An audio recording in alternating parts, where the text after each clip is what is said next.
the Student of the Game podcast, where we break down the life, strategy, and advice of successful individuals who are students of their own game and masters of their own craft. Thanks for tuning in. Let's get to the episode.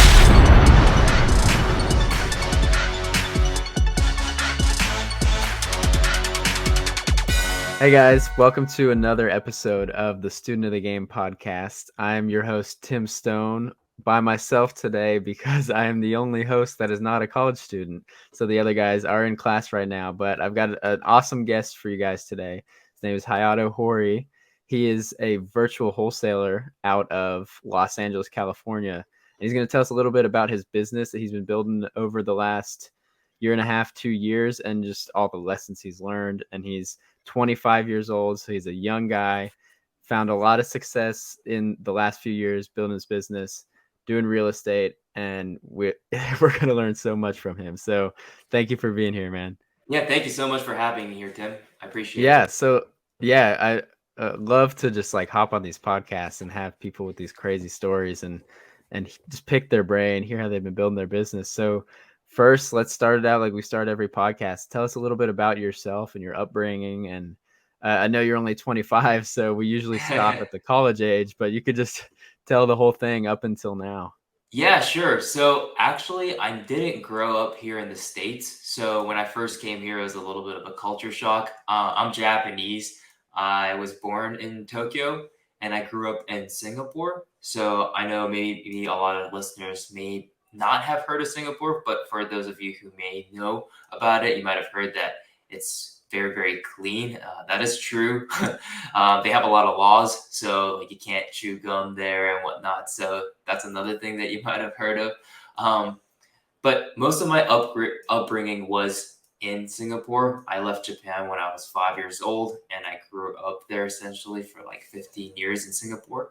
So that's what I knew. That's the environment that I grew up in. And growing up, I went to an American school, so I was accustomed to some of the American culture.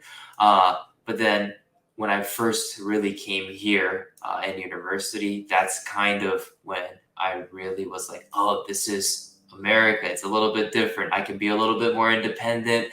I can do things my way. It's a little bit more free. And I really do believe that there are a lot of opportunities here as well. And the people you meet, it's so interesting.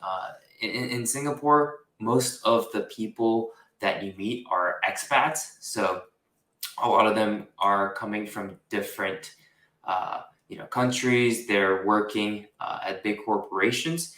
And so the kids that I met, their parents, they're all quite wealthy, I would say.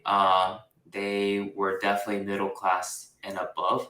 And seeing where people came from and kind of understanding what they were doing, it all becomes quite similar in terms of like how much income they make and everything. But when I came here in the States, it was completely different because in college, I would meet people from all around the world as well, but they were coming from different income backgrounds. They're coming from different, even neighborhoods in the States. It can drastically change just from being in, from a city to a suburb. Like it's completely different here in the States. Whereas in Singapore, it's just an island and it's both a city and a country. So, I mean, I would walk around and just meet people just walking in the mall, or I would see my teacher just eating lunch at the same place we're about to eat lunch. So it's really, really interesting to see the difference. But I really, really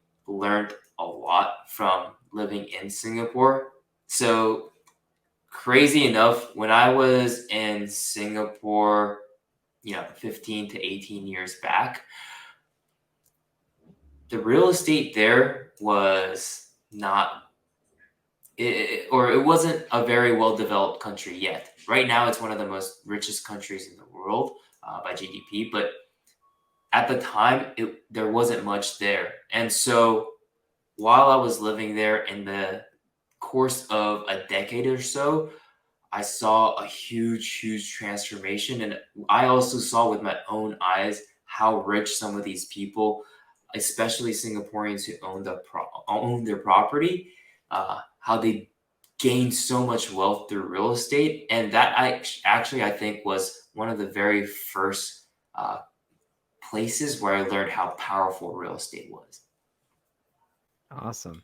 So I wanted to go back a little bit, and you mentioned growing up in Singapore, you went to an American school in Yeah. Singapore. So in that American school, what sort of environment were they trying to create? Were they working to prepare students to move to the United States to go to university? And like, is that sort of what the goal of it is? Yeah, most of the kids in my high school went to an American university. Some of them did go to like a British school, maybe Japanese universities or Singaporean universities. But I would say majority, 80 to 90% would go to an American university. Okay. And what was the biggest shock thing that surprised you about America, coming from the American school in Singapore to coming to America, going to an American school? Man, I gotta say the food portions. The food portions are huge here. Yeah. I gained 20 pounds in the first like 3 months just living in the States, which is, I mean, I love Chipotle burritos. Like I couldn't have even half of it when I first came here, but now I can eat like two, you know. Yeah. So I think that was the biggest shock. I think another thing was like how open a lot of people were. Like in Singapore or in Asian communities, your goal is to find a great job and then do very, very well in school, be as be the ideal candidate for a company that you work at. That's kind of the mentality that you go through, and a job is seen as very safe. There's no risk with it. And so that's what I'm sure most Asian parents would want for their kid. And it's not really stereotyping, it's the culture that I was brought up in, and that's what I saw growing up. But when I came here to the US, it was crazy how many people had like a side hustle, or they're like, hey, I actually want to be a musician. I want to be an artist. And there's so many variety of people where they're not really solely focused on getting that great job at a bank or a financial institution or being an engineer. It's very different because here they push on what you're interested in, try to pursue that and go from there. Yeah.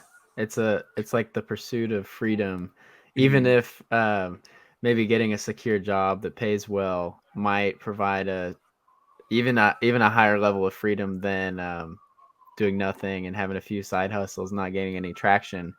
But I would just think, like, in our minds, it's like the pursuit of one day I can have this financial freedom, I can do whatever I want, Yeah. and even if I have to live like crap and eat garbage and Yeah. live with 15 roommates, a lot of people would rather do that for 20 years than just get a secure, good paying job. That definitely is interesting. And I don't know a lot about Singapore, but when I think of it, I do think of it as like a very rich and developed country, and like huge cities, and the real estate is crazy and people travel there and it's beautiful. But like, what are some things about the culture there that maybe we don't know, that because it sounds, just from the little that I know, like it's kind of a Western type of culture. Yeah, so when it was colonized by Britain a long time ago, there's a lot of British influence there. So a lot of the public schools in Singapore, they go through the IB program, which is kind of like the AP program here in the US, but it's more Stands for something else. Yeah, it's different. Yeah. And so they go through that education system, and a lot of the culture that's influenced came from Britain. And so that's a little bit different in terms of culture in Singapore. Another thing is it is a little bit segregated as well. So when I was playing soccer, I joined a professional youth soccer team. When I was in high school, I wanted to become a professional soccer player. So that's what I was kind of dedicating my life towards. And back then, that's what I knew I wanted to do.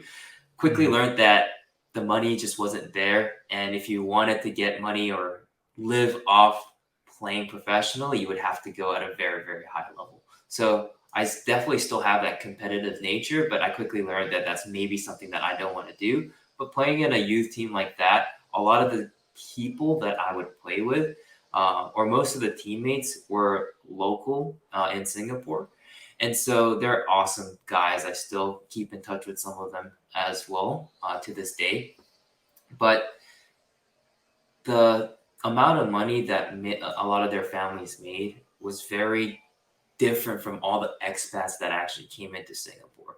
And so if you were Singaporean, like maybe 20, 30 years back, and you owned a home then, you were at the best position because now your real estate probably like 10x, maybe 20x.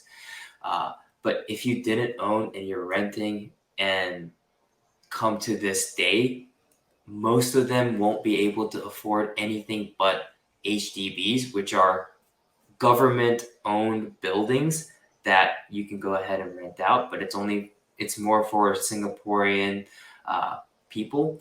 And so, if you were renting back then and didn't have a home, it was very, very difficult for them to actually build wealth.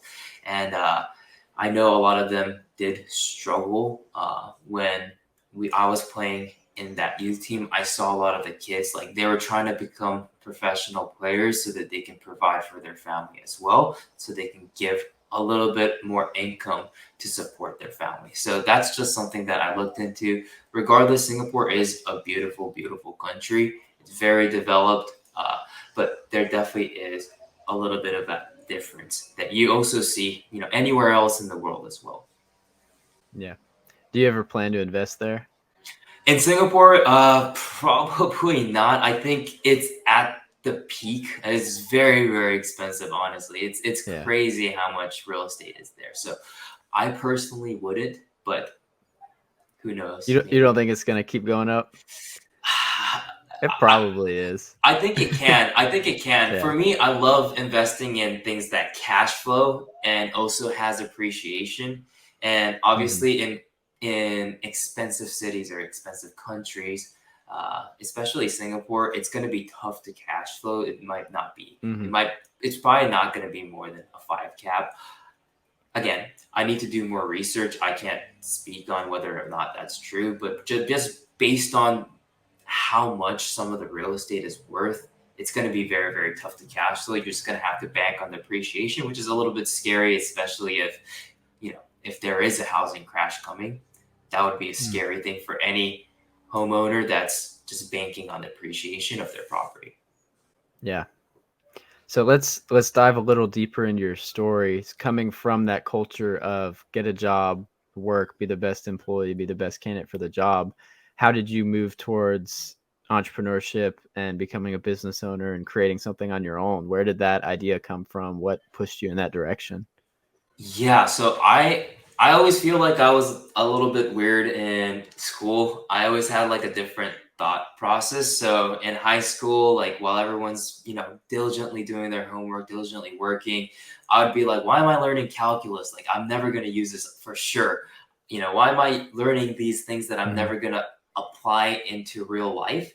And so that was always in the back of my head. I always loved the idea of becoming financially free. I actually read Rich Dad Poor Dad in high school, and I was like, I can do that. Like, that doesn't seem very, very difficult. Like, the concept makes a lot of sense. And going into college, I actually majored in finance going in because obviously, like, that was the idea I had, right? Get a good job, like, be stable. And I thought that was the best way to do it. I quickly learned that wasn't the path I wanted to take. So when I first got into university, I joined a lot of soccer clubs because I still can't get away from soccer, right? Like I love it as a hobby. While playing soccer, I was like, how the hell are these like people playing at 3 p.m. or 11 a.m. on a weekday? Like, do they not have jobs? And I would talk to a few of them, and a lot of them had their own business. And so I was like, man, if you have your own business, you can create your own time. And I got more and more into like, maybe this is something that I should do. And I used to sell like, gum or trinkets or like little soccer shoes back in high school. I loved making money from little things like that. But then going into high school, going into university, luckily they had an entrepreneurship program. And so I actually quickly changed my major from finance to entrepreneurship. And that's kind of when I started loving the process of building a business, creating new opportunities for me to make money on, and also enjoy doing it. So I started a bunch of things in college. I started an app like everyone does, right? And then I quickly learned that I didn't know how to code. So then that's when I was like, okay, I need to minor in computer science. So at least I know what it means to code things, what it means to create software. So I minored in computer science, majored in entrepreneurship. And then I also started Shopify drop shipping because that was quite a big thing like 4 years back. So before it blew up, I started it. It got a decent amount of traction, but it was quite volatile. So I was like, okay, maybe this is not it. And then I was doing a bunch of retail arbitrage, going to Goodwill, buying products there, selling it on eBay. And I liked it. It makes good money on the weekends, but it's not scalable. And so I learned, okay, I need something now that is scalable.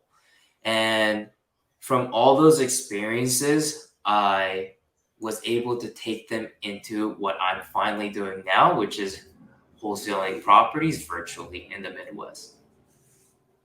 Awesome. So did you finish college? Yeah, I finished college. Did. I finished college. Awesome. And where did you go to school? I went to Loyola Marymount University. It's in Playa del Rey in LA. Okay. Awesome. So yeah, I like that you did almost every side hustle that I did in high school. I had a Shopify store for a little bit, lost a couple $1,000s, never made a sale. I did retail arbitrage, did all right with that, flipping sneakers, all that kind of stuff.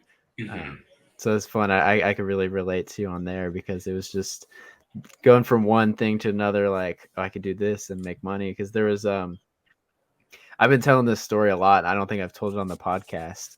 There was one pair of sneakers that I sold for an almost $500 profit. I bought them for like $160 and sold them for like $640. That's crazy. In one pair of sneakers, I made more money than I made in the entire summer of my first job. So I had the realization, like, yeah, I'm probably never gonna have a real job ever. And now that I can do this.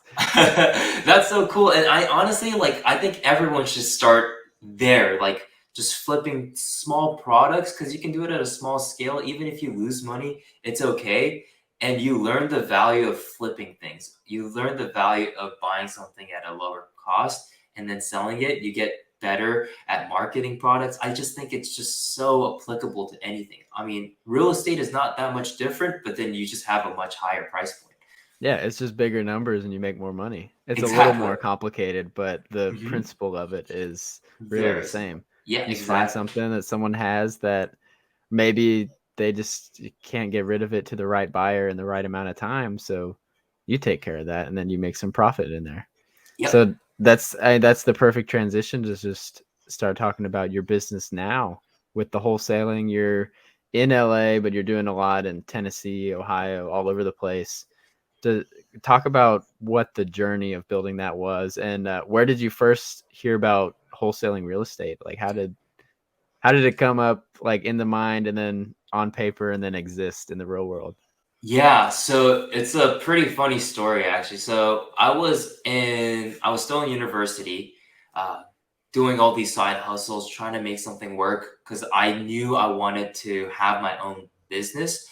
And so while I was in college and getting all these things done, I had a roommate. His name was Antoine, and he has a company called Martel Turnkey. And so he was my roommate at that time. And I saw him grow his real estate business from, zero all the way to doing like 10 properties a month. And so I was like, man, that sounds great. My drop shipping store did like 60 grand a month, but then the next month it did like 5. And so it's so volatile. I knew it wasn't something that I can keep up. And replicate over and over and over again. And it wasn't something consistent for me, at least. I just wasn't that good, I think, at marketing or doing Facebook ads. And so I then went up to him and I was like, hey, like, what's the biggest thing for you that could add value to your company? And he's like, we're always looking for good deals. And it's hard to find a wholesaler or a wholesale company that actually does it right and is transparent and can actually provide deals consistently that are good. And so we're like, okay, well, that's an opportunity there. And we quickly jumped into wholesaling real estate. I actually had a 9 to 5 job at that time. So after my 9 to 5, I would work from 5 to midnight working on the wholesaling thing. And December of 2019, we officially started it. And within a month or two, we saw it pick up traction quite quickly, much quicker than other things that I've tried before. And so we're like, okay, you know what? I'm going to give my 2-week notice. I'm just going to go all in and see what happens. And Wow. then so within the first month or two, you made that yeah, decision? within the first month that they were like, this thing is picking up really quick. I'm just going to quit. It's okay. Whatever happens, I'll be okay. And so I gave my 2-week notice in January of 2020. And then, of course, COVID hits, right? Like, it's just my dumb luck, like it would happen. Mm-hmm. But the amazing thing, I don't want to say amazing thing. COVID sucks, right? It's not fun for anyone. But what came out of it was because his markets were in the Midwest, he was buying properties in Memphis and Cleveland at that time. That's why we dove into those markets. We had to do everything virtually and learn how to virtually send contracts out, make sure that the title company gets everything completed. So we were actually set up for success when COVID hit and everything had to turn virtual and forced everyone into. We were already planned and ready for it. So actually, when COVID hit, our business didn't take a hit. It just continued growing. And so from doing 0 to 1 deal a month, now we're at a place where we're doing 15 to 20 in the Midwest market. And we're hoping to continue expanding our markets and growing from there. Awesome. So it is pretty ironic and kind of funny that you were setting up virtually because obviously you're in California. The markets you needed to be in were all the way across the country. So you were sort of a step ahead of the game from all the people that ended up getting into virtually wholesaling real estate and virtual closings and all the contracts. That was your game before it became the game. Yeah. So you're really setting yourself up for success without knowing it, just because who could have known, right? Yep, that's exactly that's right. Awesome. Yeah. So what have been some of the biggest challenges, especially virtually wholesaling across the country during a pandemic? Just in a year filled with so many challenges, what have been some of the biggest challenges that you had to go through with your business? Yeah. So the biggest thing was, obviously I would love to meet the investors that we go ahead and close transactions on. And we classify our investors into like 3 different buckets. One are the retail investors. So people who maybe have bought their first property or they're looking to buy their first property, all the way up to maybe someone who has, maybe 5 to 10 units. So that's our first bucket, which is the retail investor. Then we have another bucket that's like fix and flip companies or turnkey companies that buy like 10 plus properties per month. And then we have the third bucket, which is the big hedge funds, institutional investors that buy like 30, 50 plus properties a month. And so we try to cater to all of these investors. And especially with the retail investors, a lot of them are looking to buy out of state because it's so expensive where they live. Like for me in California, the numbers just don't make sense here. It doesn't cash flow. You just have to bank on depreciation. It can be a little bit scary. And so for me, and a lot of other investors are like, okay, what's more affordable? Well, the Midwest, it does appreciate and it can cash flow well, depending on the market, obviously. and they want to invest there, but they don't have the resources to manage the property. They don't have lenders that can help them. So what we did was we're like, okay, we can introduce you to property management companies, insurance companies, lenders, and give you a list of contractors too that you can contact that we've heard good things about. So then you can go ahead and get started. And so that way we can introduce them to the boots on the ground, and they don't have to be as worried about investing out of state. So, we weren't able to meet these investors face to face, which was a little bit unfortunate, but we're still able to make it work by saying, hey, this is the property. We can introduce you to all these things. And another thing that we started doing was inspections. So we do inspections on every single property that we get under contract, because that way our investors can see, all the way from here in California, what the property looks like, because the inspection report has pictures, and we also ask them to do a walkthrough video as well, so they never have to go into that property themselves. They have the full scope of what the property is going to be when they buy it. Awesome. Very thorough, and I'm sure it's very assuring to buy something sight unseen when you've seen every inch of the house and a full detailed inspection report. Mm-hmm. So once it gets to the point where you're doing 10, 20 deals a month, just like that, to a lot of our listeners, it starts to become just like way out there and just like unimaginable, especially if you've never done a first deal.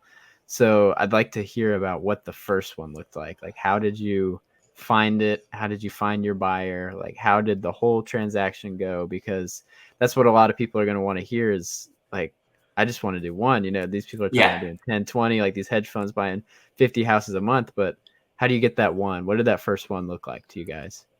So for me, the very first one that I bought, the very first rental property that I bought, of course, I looked again in my area and I was like, yeah, there's no way I can buy anything here. It's way too expensive. All the homes are $750,000 plus where I'm from. Even if I got an 8 FHA, I'm most likely not even going to be approved. So it just wasn't an option. And then I had about like $15,000 saved up. And so the very first property, Antoine actually had his turnkey company. And so I was like, you know what? I'll go ahead and buy something that's completely turnkey, just so that I don't have to deal with maintenance. I just want to see how this thing works. I want to see, do I actually get red checks every single month? Is the tenant actually going to pay? How does the entire process work? And for me, the least risk that I had to take in order to go and get a rental property for myself was to buy a turnkey property. So I bought a property from him, I think for $70,000 at that time.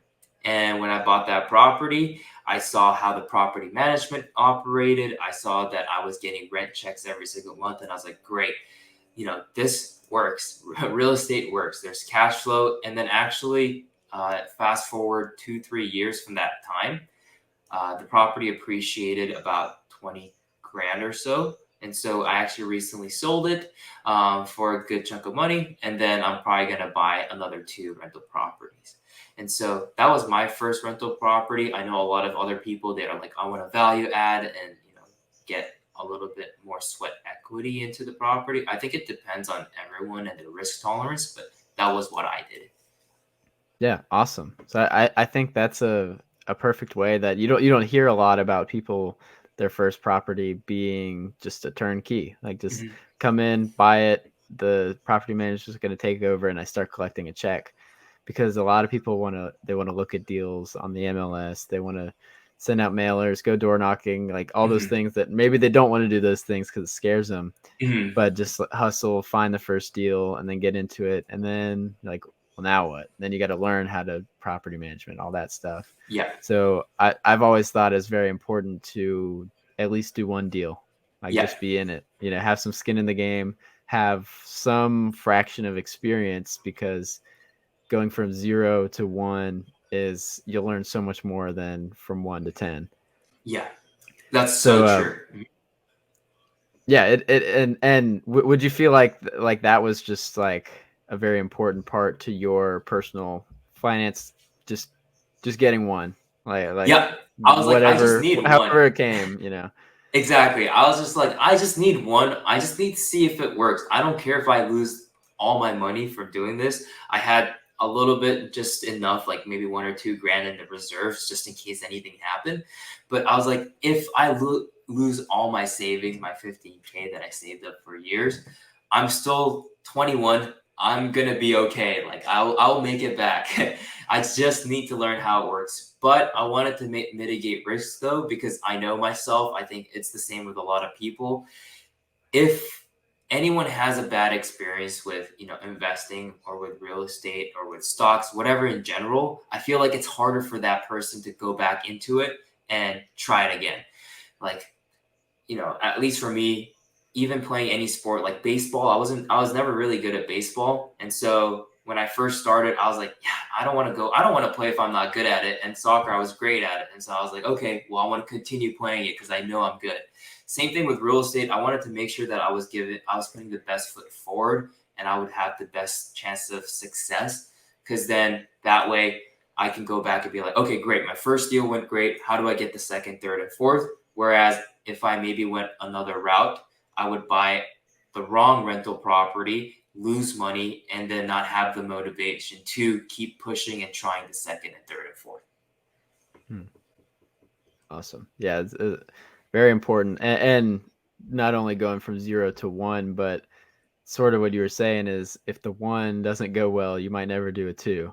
Mm-hmm. But also you'll never do 2 if you don't do 1. So Exactly. it's just very important to be smart with it. And that's where you got to be careful when you're saying just do a deal, like just do your first deal, like don't care if you lose money, because if you do lose money, you're gonna care, and you'll probably never do a second one. So you should do something smart. Maybe you should buy one of Antoine's turnkey properties, because it's gonna pay you a check on month 1, and it's probably gonna be all like tip top maintenance. Property management is gonna take care of it, and now you're in. You just have a deal. Yeah. But that takes money. So if you're 20 years old, you have no money, a lot of people turn to wholesaling. Because it has a lower barrier to entry, because you can potentially knock on someone's door, have a conversation, they sign a contract, and you sell that contract and make 10-15,000 and with no expenses potentially. But that's not very scalable, and that's not at all what you're doing. But what would you recommend to someone that is in that position, like can't just go buy a turnkey, don't have 20-30,000 saved up for a down payment, can't get approved for a loan?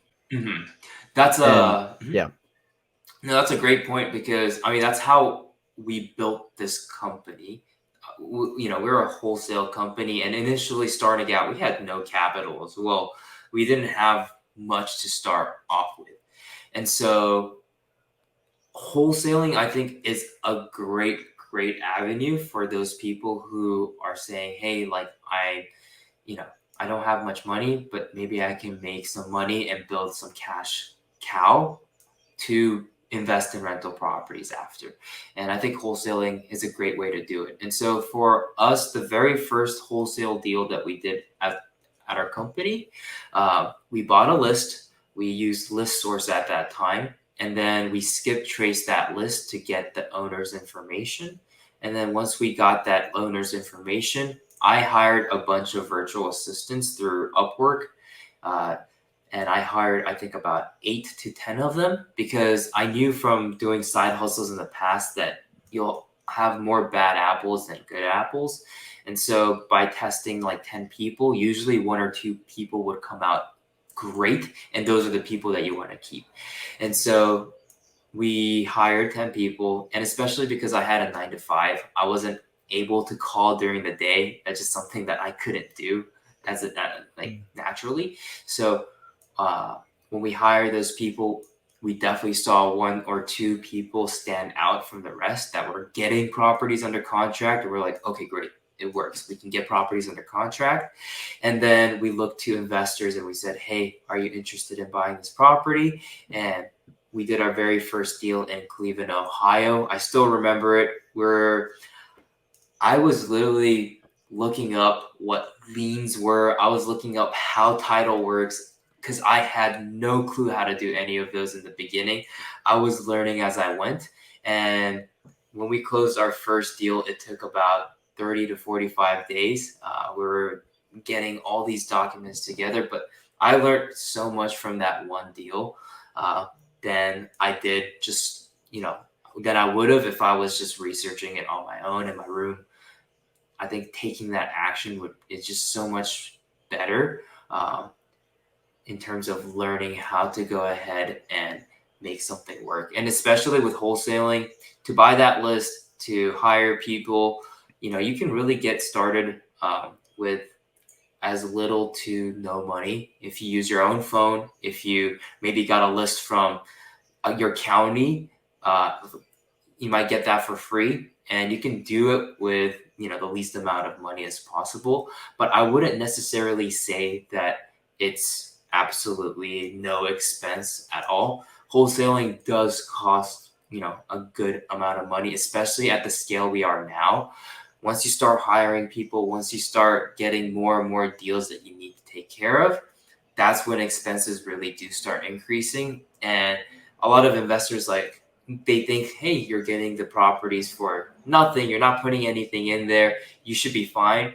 Well, it's like, well, we have employees, we have payroll that we pay for. We pay for inspections. We pay for that list. We pay for all the marketing that we do to get that property.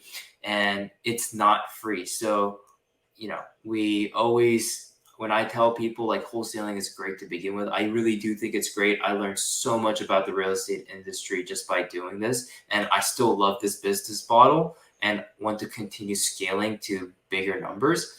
But I would say that you might see some people on TikTok saying you don't have to put anything in there. I would disagree. You definitely need to account for some expenses, and you definitely have to be ready to take action and hustle a little bit to get that deal done.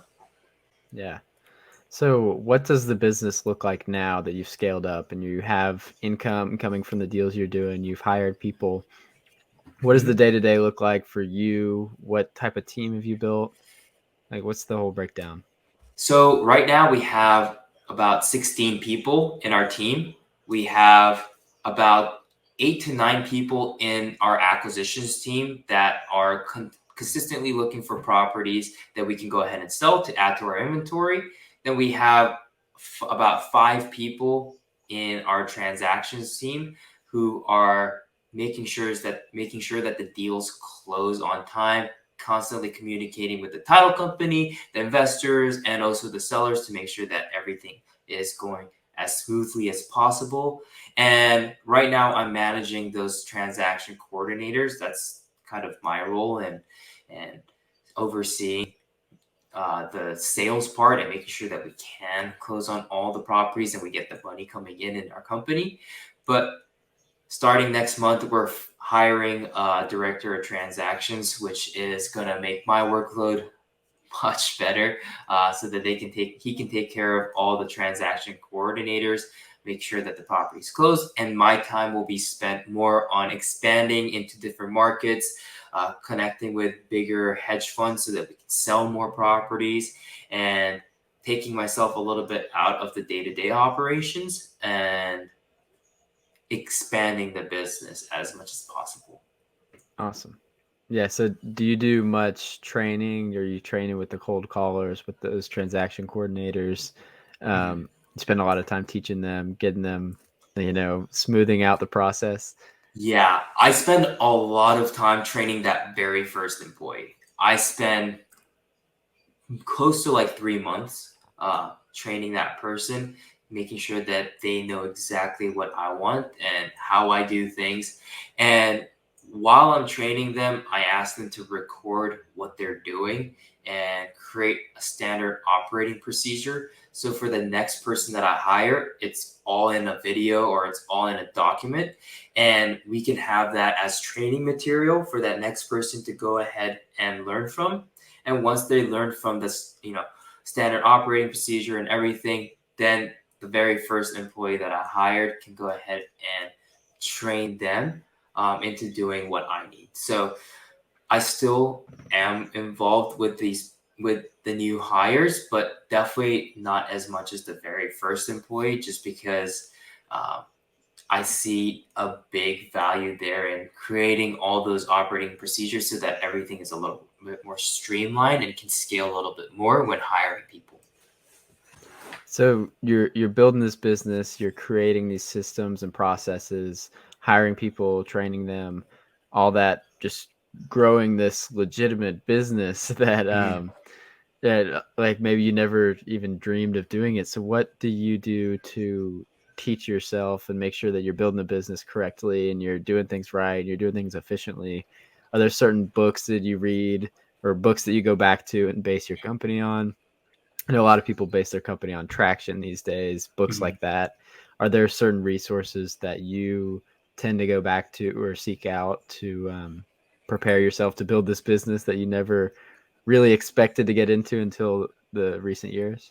That's a great question. The biggest thing that I do that I constantly do every single day is I look at other companies that are doing something similar or doing way bigger in terms of volume, and I try to reverse engineer what they're doing as much as possible and try to apply that to my business. So by doing so, I'm like, okay, if they can do 500 deals a month doing this and they have this system set up, I can implement that in my team and my system and my CRM, and then we should be able to scale up to that number.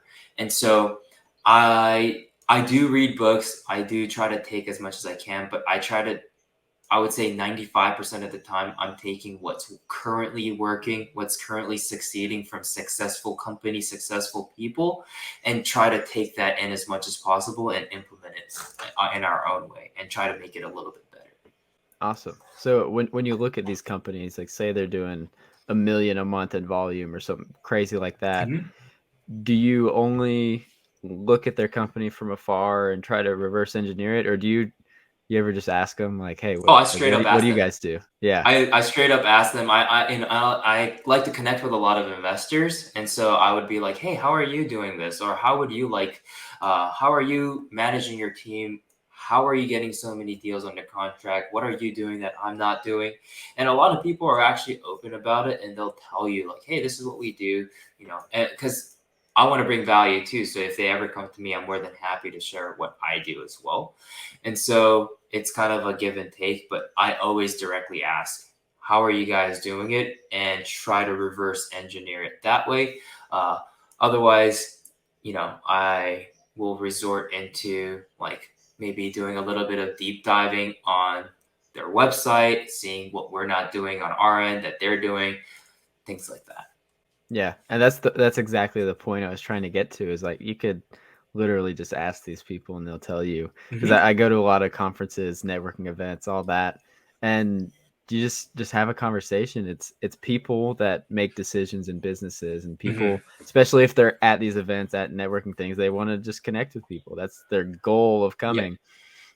So you literally ask any question you want, and I see people on Facebook trying to wholesale properties, and I'm like, I have no idea who you are. Like there's all these Facebook groups, we have all these networking events, like you can come out, you can meet everyone in this group, because in real estate, networking is a big thing. Like people just love to get Hmm. together, talk about what they're doing. A lot of people don't see each other as competition just because there's so much out there and Yeah. so many different ways to do it. Like if you help someone with this one idea in their business, like they're probably not even competition because you're probably doing something different anyway, in just in a little way. So Yeah. people tend to be very helpful in this industry, I and you completely agree. literally just ask them. Yeah, I completely And agree. Most people are open. yeah, and some people aren't, but Mhm. who cares? Yeah. They're not getting help from everyone like everyone is. Like I've seen this firsthand, like here in Chattanooga. There's a very tight knit real estate investor community, and they all get together usually about twice a month and hang out and have drinks and talk about their business. And then Mhm. there's people in the Facebook groups and online, and they're trying to post their deals, and it's like, none of us have any idea who you are. Mhm. Just you to come down to the restaurant on Thursday night and meet us, and things will be so much easier for your business. Yeah. And then learn from these experienced investors that have been in the Chattanooga market for 20, 25 years, and they know everything, and they own hundreds of units. Like, you should just be there in the room with them. It's free. They want to help you. They want to meet you. Yeah. Like, just get there. Just go ask your questions instead of trying to figure it out through YouTube videos and from afar. So I'm really glad that you said, yes, just ask people. Yep, I completely agree with you, and I think people will be surprised like how helpful they are. And so in the real estate industry, it's like if I scratch your back, you scratch my back, and most of the time, the more value you provide someone with, the more they'll come back to you, be like, I want to do another deal with you, or I want to, hey, I have this great deal. You know, you helped me last time. Here's a great deal for you, and so it really does come full circle. And I really think that just asking that simple question to someone is gonna make it much easier for you to do whatever you want to. Yeah, for sure. And I feel like most people in real estate investment, especially if they've been in it the past few years, the ultimate goal is financial freedom, Yep. financial independence, all that. So we were actually interviewing Scott Trench yesterday. He's the CEO of Bigger Pockets. He was saying that their goal is to achieve financial independence for the most amount of people, especially at a younger age, because if you have, 40 years on this end of your life that is financially free, you can achieve so much more, do so much good in the world. Like he was saying, reduce your carbon footprint, like so many different ways you could make the world better and make your life better just by getting out of the rat race and getting all that stuff out of the way. Yep. But real estate specifically, like that's everyone's goal, and they're going to help you because they want everyone to achieve the same things to, ultimately make the world better in many different ways. Yeah, I definitely agree. And so for me, I believe like real estate is the best way and the quickest way to get to financial freedom because, I invested in stocks as well. Open a Roth IRA, put money in there and an index fund, and in 30, 40 years, you'll definitely have enough to retire. You'll have millions if you contribute enough every single month. But the But you'll be question is, 65. you'll be 65, and the question becomes, is that what you want? And for some people, that's okay. Like they love their job, they want to be secure, and they want to just invest, a few hundred and not want to think about investing because they're not good with numbers or whatever. And so it works for some people, but if you are looking to achieve financial freedom as quick as possible, I think real estate is the best way to do it because you can leverage your money. You have great tax advantages. You have appreciation that grows with the market, and you have cash flow. So it has everything, I think, and that can make you financially free. And that's why I'm so passionate about it as well. Yeah, perfectly said there. Just there's so many different ways you can make money off of real estate. And the biggest thing is like, it doesn't have to be your money to start. Yeah. It could totally be someone else's because some people are perfectly fine with a 8 to 10% return because that's a great return. And I'd be totally willing to pay someone that to not have to come out of pocket to buy real estate, Yeah. And then the appreciation, you get all the upside, the tax benefits. It's truly I believe it's the greatest vehicle for building wealth and financial independence. Although the way crypto has been the last few weeks, you can't beat it. But it goes up and down. You could lose $1,000 tomorrow. You could make $2,000 the next day. It's but that just doesn't happen in real estate. I know. And a lot of people come up to me too, and they're like, "Hey, what about this crypto? What about?" I tell them like, I mean, you can make a lot of money for sure, like if you get in at the right moment and everything. But with crypto, you don't get cash flow like you do in real estate. And if you want to achieve financial freedom, that's what you need. You need cash flow. You need something that pays you every single month.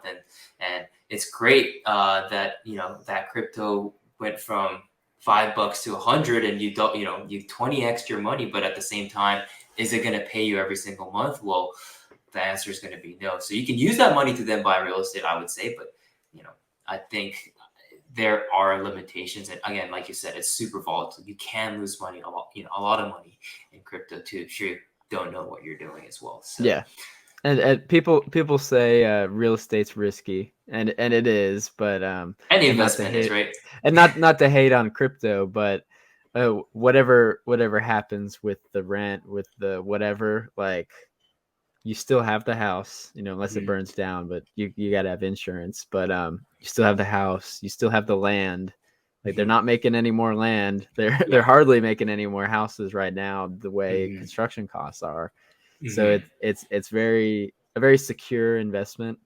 Um, Crashes happen, but like over the Mhm. grand scheme of things, prices don't tend to go down very often. And you can Um, control it. That's the thing. Like you you can can. control real estate. Like, okay, if something goes bad, maybe you Airbnb it. Maybe you Mhm. know, throw some roommates in there. Maybe you just, you live in it and then you rent it out to other people. You house hack it. Like there's so many things you can do and that you have control over, whereas you don't have that with stocks and crypto. So, Yeah, this is one of the things I say to a lot of people. Like with stocks, you can pray that Elon Musk sends out a mhm. tweet and your prices go up, your value goes up. But with Uh-huh. real estate, you could put new floors in, you can paint it, you can put in new appliances, you could do better marketing, whatever. Yeah. And in most, I mean, location is a very important thing, obviously, but in most cases, making that investment in the cosmetic stuff literally forces appreciation. Like you can Yeah. go in there with your bare hands, put down some floors, and now your investment has appreciated. Exactly. Yeah. So And if you want it's to do it fully yourself. controllable. Back to what you're saying, like you can literally control the real estate with your bare hands, whereas stocks and crypto, you just hope Elon Musk gets on Twitter today. I know. And I Yeah. love what you said about like the financial freedom, what the founder of Bigger Pockets mentioned as well. Like once you achieve that financial freedom, you don't have to be in the real estate space too. You can be in there, invest in real estate and continue growing that passive income. But now you have something where you can be like, hey, I'm really passionate about dogs. I'm really passionate about homelessness. You can actually make an impact in those areas where you don't actually have to worry about your own well-being, because I'm a big believer too that you need to take care of yourself first before you take care of anyone else. You can always do a little bit of good and maybe give a few dollars here and there to charity, as much as you can. But I think big difference is made when you yourself are not worried about at least your financial stability, and now you have more that you can go ahead and give out. Because ideally I want to build sustainable renewable energy company as well down the line when I can. And I think that's the way that the world is changing a little bit into, global warming is a big problem. It really is. And I think there's a lot of things that any one person can do to make a difference once you get to that point where you are financially free. Right. And sort of, going back to what we've been saying is, like you say, you're held down by your bills and your debt, whatever, and you need to stay in your job, and you're just going to be there for 40 years, and maybe you retire when you're 65, and maybe that makes you happy. But if your life goal is to build that sustainable, renewable energy, whatever, something that's going to change the world, you'll never get to do that, or very few people will get to do that Mhm. without having the opportunity to leave their job and not have to worry about the bills being paid, and the fact that they'll one day get to stop working if they need to or Mhm. want to, whatever. Yep, I 100% agree. I think it's just the nature of it. If you're distressed in terms of finances, in terms of your mental health gets affected too. Obviously, when your finances are low, everyone gets affected. I'm a very positive person. I'd like to think I'm usually 99.9% of the time happy. But when Mhm. it comes down to like, hey, I can't afford this or I can't do that, obviously it does take some type of toll on your mental health too. So not having to worry about that is a big, big, you know, chunk of memory that you can free up into using to something else that's good Yeah. for the world. And it's significantly more difficult to leave an impact on the world if you have to spend 40 hours at the office this week to make sure you can eat next week. Hmm. You can't argue with that. Like it is significantly more difficult in that situation. It's just how it is, and that's why we do what we do. We do these podcasts. We talk about different investment strategies. Let people hear how everyone has done their first deal, figure out how they can do it, and get themselves into an improved situation. Yeah, I agree. And I think real estate is something that anyone can do. I'm not, extremely smart. I was never that great in school. I was very, very average. And if I can buy rental properties, so can anyone. That's what I think. Yeah, 100%. I never finished school. I was an entrepreneurship major in college as well, and decided to drop out. so if that says anything, I definitely wasn't a 4.0, but it still had whatever, decent grades. So let's move on to advice for our listeners. And we sort of talked about books a little bit earlier, but what's a book that you recommend to a lot of people? Or maybe the way we like to word it is, what book have you given away the most? But not everybody has given away a book the most. I think the book I always recommend is How to Win Friends and Influence People. I just think it's so powerful, and I think it's applicable to anyone, regardless of what industry you're in. You can be in real estate, you can be at your job, you can even be, trying to build a relationship with friends. I think it's so important, the key components that Carnegie talks about in that book. It's something I use every single day, and it's not a business book, but it is. I just think it's so powerful because, really, again, like you said before, relationships are everything in real estate, but not just real estate though. In any industry, relationship building is the absolutely most crucial thing, because it's people that run companies, it's people that make decisions, and getting into those networks of people that can help you do what you want to, or will definitely leapfrog you into doing, bigger and better things. Yeah, it's a life and success book, and that goes along with business, but it's not even directly business related, but life and success are part of it. A very important part of success in business. Yeah. So that's awesome. And what is one of the biggest lessons you've learned in the last year? In the last year, I think the biggest lesson I learned was hiring people and how to hire the right people. Because when we first started, obviously we didn't really have employees. Now we have like 15 to 16 people. When you have 15 to 16 people, everyone's ideologies are a little bit different. Everyone has different work ethics. Everyone has a different idea of how they should be working. And so coming up with, something that everyone is happy with and is able to see the vision of the company and work towards it, that's something that I never had to run into, but it's definitely, something that I learned a lot from, because it's the people that we have that continue to propel the company forward. And if those people weren't there, we're not going to be able to do the 15 to 20 deals that we're doing every single month. It's just not going to happen. It's the people that, that trust the company and can continue to provide day in and day out. That's why we're here. And I learned so much from hiring a lot of these people. Awesome. And what do you do in your free time for fun to when you take a step away from business? And this is a hard question for me to answer, because there's not a lot of things I do that are stepping away from, business and success and achieving those type of goals. But what's something you do just to for fun? I know you mentioned soccer. Is there anything else? I just do more real estate. No, I'm joking. Yeah, well, that's sort of my answer most of the time. But Nick loves for me to throw this one in there, this question.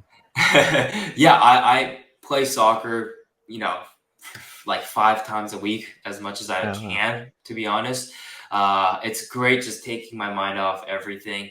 Once you're on the field, you don't think about anything else, and it's just you and a few friends, and a ball. And it's just something that I've done since I was 3 years old. So that's what you'll most likely see me doing. Other than that, I love traveling. So growing up in Singapore, I was born in Japan, and I traveled around Southeast Asia a lot when I was a kid. And I just can't imagine like not traveling at least once or twice a year. So every year I usually try to explore a different place that I've never been to, uh, and kind of explore the world as much as I can while I still can, because when I'm 60 I might not be able to do it, or I might not want to do it. But right now I'm like, yeah, let's go to Puerto Vallarta, let's go to Mexico, let's go to Costa Rica, let's go to Florida or Miami and see what's up there. So I would be traveling a lot, and I think those two things are what I consistently do on a year-to-year basis or on a monthly basis. Awesome. Yeah, so are you pretty good at soccer? I'm decent. Yeah. I'm no good. I do love to travel though. I hit 4 cities in the last month that I'd never really spent much time in. So I do really love to travel, but I'm no good at soccer. Traveling's so fun. I love It traveling is. for food, and also to meet the people there too, because you get so much insight from like how people are living, in different areas, and just talking to the local people. It's always so fun. Yeah, there's just completely different vibes everywhere, and yeah. it's cool to experience as much as you can, at least once, So that's a big goal of mine, is just to travel as much as I want. Yeah, definitely. Same here. Awesome. Yeah. So where's somewhere that the listeners could hear some more about you? You put out content on Instagram, TikTok, like where should they find you? Yeah, I'm quite consistent in Instagram and TikTok. My handle is HAYANTOOO, and so it was like my nickname when I was playing soccer back in Singapore, and I couldn't get Hayato Hori. I thought it was quite original, but my name is not that unique, it seems like. So I had to use that username, and it's stuck. So Okay. yeah, Cool. so people can find me there. Awesome. Do you have any last words of advice or anything you needed to get out there for the listeners to hear? I think the biggest advice that I can give is take action and learn as you go. I didn't know anything about wholesaling real estate. I didn't really know much about real estate in general when I first started. I, had a lot of failures in many of the businesses that I started previously. So you learn as you go, and the more you try things, the quicker you'll learn, and the quicker you can apply it into the next thing that might be your next big success. So for me, the biggest thing is take action, and if I can do it, anyone else can. Awesome. We'll end it there. Thank you so much, Hayato, and I hope to see you soon. Maybe we'll run into each other on our travels. Yeah, definitely. Thank you so much for having me on the podcast, Tim. I appreciate it. I appreciate it.